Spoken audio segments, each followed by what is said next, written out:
Telecasters. What do you think? Let's try I've got 3 of them here. Let's just compare. This is a Roadworn, probably 2007. It's got Lindy Fralin pickups. It was set up pretty well, and it's got some heavier strings.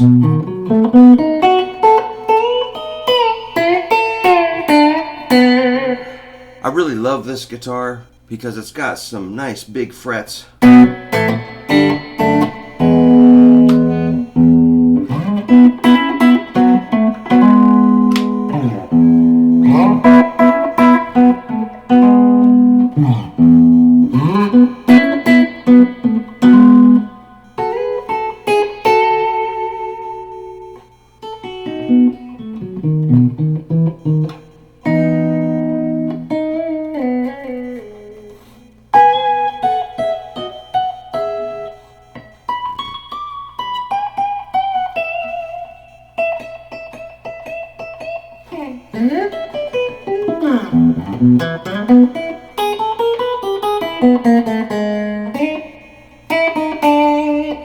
So yeah, the Roadworn, it's got a little bit of the factory relicking, plus I played it a lot.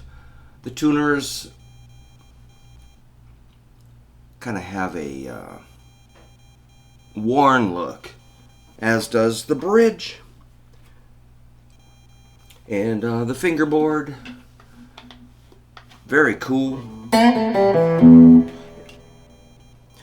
It would be even cooler if these were flat hit or single standard screws versus Phillips, but we do have even that's a Phillips up there, but whatever.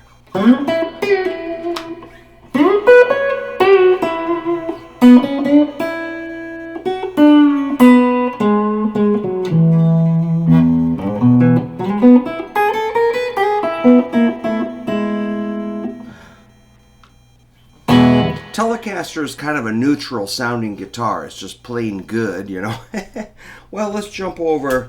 Let's try, what do we got here? It looks like an Affinity, which I've shown this on the channel before. This has a nice, I think it's a Lake Placid blue finish with some tiny bit of sparkle, kind of a greenish pickguard. I think both of those Telecasters, the one I just tried and this, all have String Joy 10 through, I don't know if that was maybe 11s on that one. I think I wanted a firm feel. This might have 10s. Let's just check it out.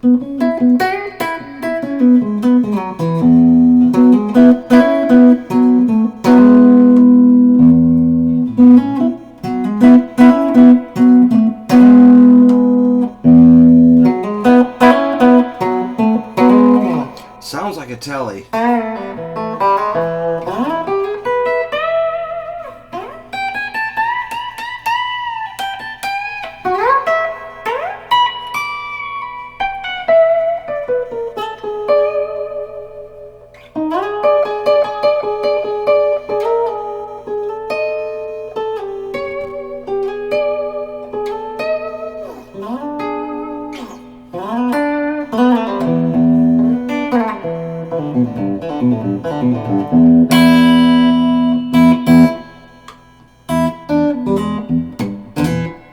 So yeah, this has got more of the poly type finish or whatever, very light finish on the neck, crafted in Indonesia. Tuners are sealed.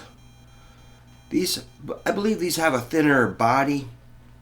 Neck feels good, weight is nice, pretty easy to play. It's set up fairly well.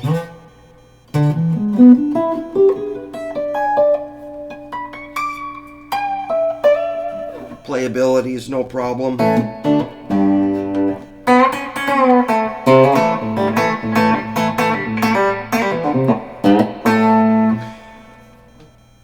Decent, man. For the money, if you only play acoustic guitar and you want to maybe think about getting an electric, something like this would not be a terrible choice if you don't want to spend, who knows what these Who knows what guitars go for nowadays? It's impossible.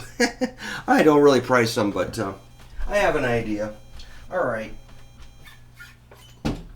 I think the blue one's quite affordable is what I'm kind of getting at. While these are a little more, this is a 74, which I've shown on the channel. I had this set up as a 5-string when I was doing my stone stuff. I put the other tuner back on, so now it's a 6-string. This guitar's got really low action, which I think I need to maybe attend to. This guitar has been modified. I did take the pickups out of the Roadworn and put in this. I think they're Texas Specials or something. They're pretty good sounding pickups. So I don't know if this bridge is stock or aftermarket. That gap there doesn't look very factory. This guitar's got a lot of nice, real, natural wear down to the bare wood here on the edges, and it's like this kind of 70s finish had a nice white primer underneath, and sometimes that gets worn down and exposed. I really dig that. The back is pretty nice. It's got some wear along here, some weird crazy wear here. The back of the neck is kind of worn down. This has got some kind of thicker finish. I like how the headstock is kind of darkened around the edges with age, maybe smoke or something. This guitar was refretted, had a new a new radius, so this was flattened. The fingerboard was flattened, so it's more of a modern radius versus the vintage curved radius. So these frets were stainless steel, and they were worn down, so we did a fret dressing and leveling. So it's got really level frets, but they're just a little bit, you know, they're on the verge of needing a refret, but whoa, let's try it. The cool thing about this is I've got 9 through 42 strings, so those others kind of have the heavier strings, which I regret putting on now, because I think I was anticipating playing like outdoor festivals where it's, you know, you got the weather coming at you and you're just kind of tense and you just want to grab it and squeeze hard and just kind of power your way through the set. But in reality, that season's over mostly. So lighter strings for a little more not so angry playing.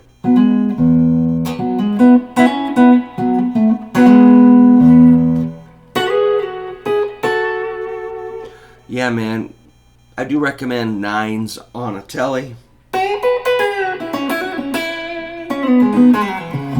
So this has crazy low action, so you can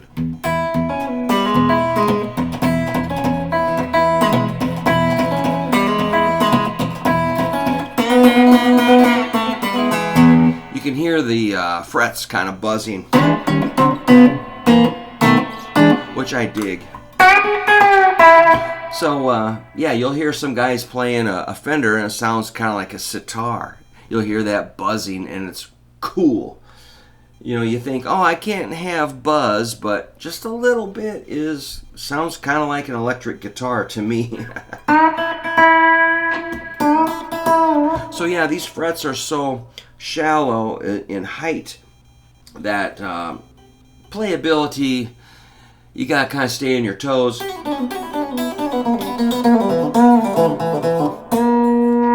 Like right there.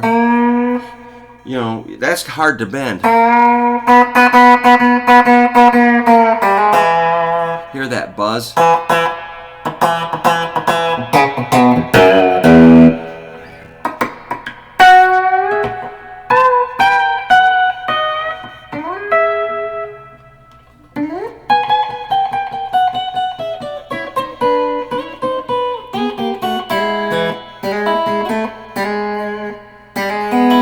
I dig that buzz.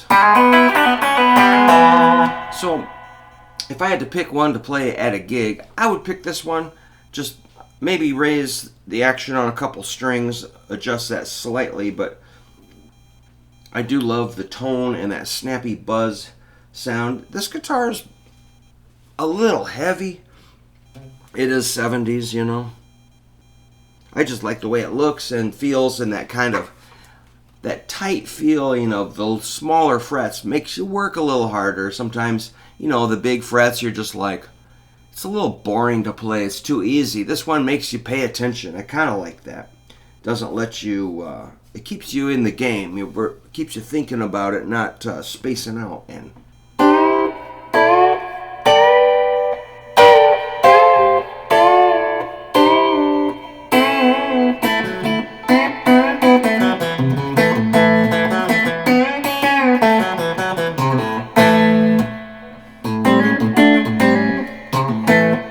so there you go, 3 Telecasters.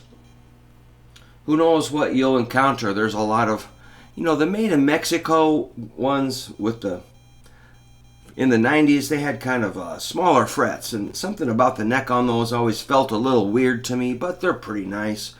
USA Telecasters are kind of all over the map. Some are really great, some just feel a little strange. I mean, every guitar is different. Some of the Squiers and Affinities are amazingly great, and some are just kind of marginal. I do love that Roadworn. I like all 3 of these, but I really don't need 3 Telecasters, and I need to raise some funds, so I'll probably put 1 or 2 for sale, which I'll regret later.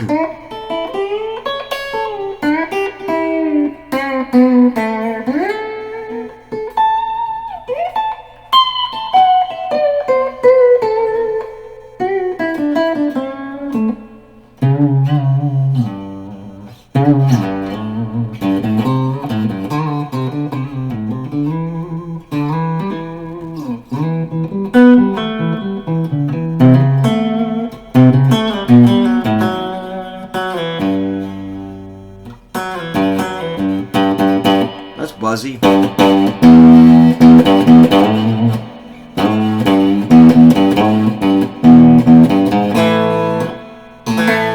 But it does have that great Telecaster sound. I think these are Schaller tuners. Yeah, they've been re-drilled and all that, There's always some guy with a drill on a vintage guitar, That's why I usually keep them stock just for future generations, but I was just curious about those Lindy Fralins on that Roadworn. I've got the pickups here, but I don't know. I did a little modification there.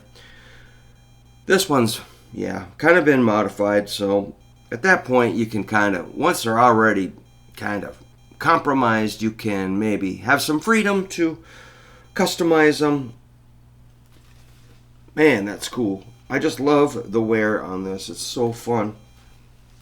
It's so gnarly. I don't know if you can see that very good, but it's all dark and weird. Looks like somebody smoked 5,000 packs of cigarettes and blew the smoke on this thing.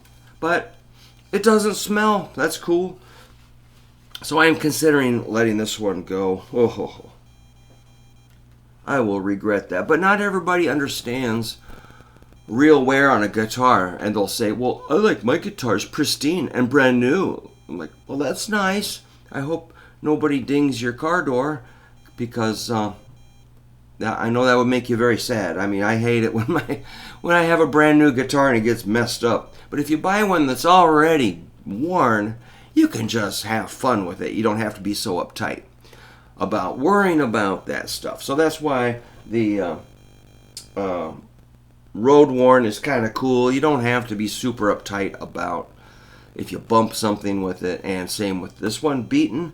The nice newish blue one is perfect. So that one I'm a little more uptight about, even though it's a very inexpensive guitar. I don't want to be the first guy to put a ding in it. So yeah.